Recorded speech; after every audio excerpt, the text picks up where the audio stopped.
Hi, this is Gary Kayye. We are in beautiful and hot Las Vegas for the 2004 InfoComm show, and I'm here with Bill Mullin. Bill Mullin's the president of Starin. Hey, Bill, how's it going? It's great. Yeah, we have our booth set up. We have our experience room, we're calling it, a demo booth, above the center upper hall here. So, yeah, we're ready to get rolling. Well, Starin is, caused quite a stir lately because you guys have been known for not being sort of the average distributor in the Pro AV market. You've been known to bring companies from other parts of the world into the United States and sort of launch their brand here in the United States. I think that's kind of your niche. That word distributor makes me flinch because we do have 70,000 square feet of stacks of boxes, but our real mission in life is to be business development, and that's on behalf of our dealers and behalf of our brands, to channel manage for them. All right, so your sort of value add is not just providing the product. Your value add is helping them kind of capture a portion of the market that they wouldn't know exists, and also launch new product and brands to them that they wouldn't normally know about. And to take our partners and guide them into the compelling why of a brand and how to appeal to the customer, and work side by side to assure that customer that it's going to be an effective implementation of AV.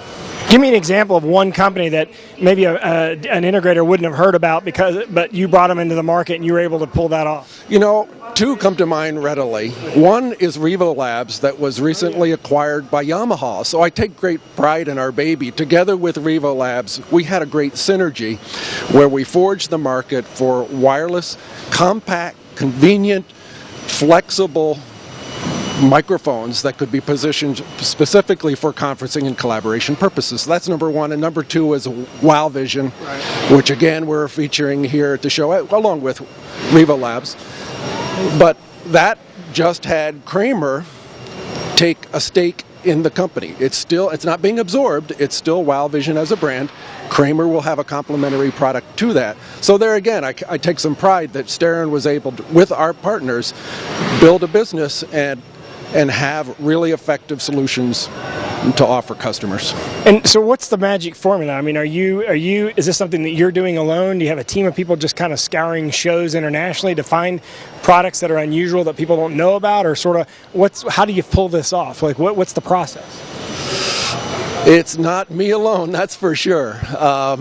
Jim Starin, basically, I am succession management to Jim Starin. I told him at the point he was going to have me take over, I said, I am not going to be a Jim Starin where it was an entrepreneurial-centered company. It's really an intrapreneurial-centric company where everybody's being taught what does it mean to develop business on behalf of the customer, and what does it mean to find new solutions. When Barco came to us a couple years ago with ClickShare, they had not gone to the broad market. They were primarily a high-end, high-performance company, and they needed to create wider channel partners.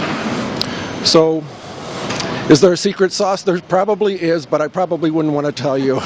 Well, how many integrators do you partner with? Like, what's your distribution like? Well, the good thing is we have all of the majors that you might consider. I was walking by the Prism booth recently, and I saw a list of all the top ones that they happen to work with, and I go, they're all our customers, and they're in our top group. But yet, from that point forward, we have thousands of folks of all shapes and sizes, and our belief is this, really simple, that everyone owns a piece of the market. Everybody has market share because everybody has a sphere of influence, and how can we help them become more relevant to that influence? And a lot of people have historically looked at companies like yours as sort of like one of the opportunities that you provide is you're almost like a bank, because you're sort of financing instead of them investing that company. But I mean, that's kind of a 10-year-old kind of look at a way a distributor works now, because in fact a lot of companies rely on distributors to get their products into the market, not just from the financing standpoint, but for the marketing standpoint, exposure standpoint, and the relationship standpoint. Because I think one of the differentiators a company like you provides is that you have relationships with integrators that allows you to go and say, hey, you've not heard of this company called Wow Vision, you've never heard of this product called Wowza, you've never heard of this company called Riva Labs. We at least take a look, and they'll take a look because they know you. Fortunately, because we've been around now going on 26 years, there is some credibility there, and thank you, Chase Bank, wherever you are. But yes, it's no longer just a matter that we hold receivables and we take burden off of the manufacturer so that they can do what their primary mission in life is. Their core competence is building substantial products. So ours is really about, from that point forward, how does it go to market? And to get, and from probably everybody watching knows who Starin is, and probably most of them are integrators of Starin, but in case they aren't, how can they get more information? Just simply go to Starin.com or what? Well, that was one of those domains that somebody snatched up and, basically is holding it for ransom. So no, don't go to Starin.com because they're Starin.biz? They're scumbags. Go to Starin.biz, and that's where you'll find out about it. Yeah, go to Starin.biz, and you can find out. You can sign up to be an integrator. You can at least see all the different products that you carry. Bill was our AV People of the Month last month, so there's a lot of history. How you got into the market and how I got into the market is very similar in sort of our interests in how we sort of identify with technology and being a geek fest kind of place. We are a community. It's a brotherhood, sisterhood of people who really have a mission in life. We come, as InfoComm had a course on, a short one, on the difference between IT people and AV people, and we have a certain storytelling capability, and that is what the world needs. They need to illustrate what they offer, whether it's a school or whether it's an enterprise or anything. But let's admit, we would rather be in bands, we'd rather be rock stars, and since we couldn't make it in music, we all went to the AV industry. My son works for Studio D in Sausalito, and he just had a session with Bonnie Raitt, etc.